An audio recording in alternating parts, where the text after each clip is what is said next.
একই পাত্রে স্বামী স্ত্রীর পানি পান করা।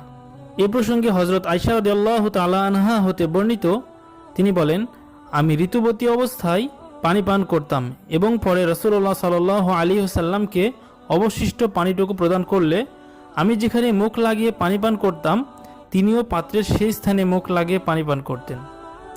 আবার আমি ঋতুবতী অবস্থায় হাড় খেয়ে রাসূল সাল্লাল্লাহু আলাইহি ওয়াসাল্লামকে দিলে আমি যেখানে মুখ লাগিয়েছিলাম তিনিও সেখানে মুখ লাগিয়ে খেতেন।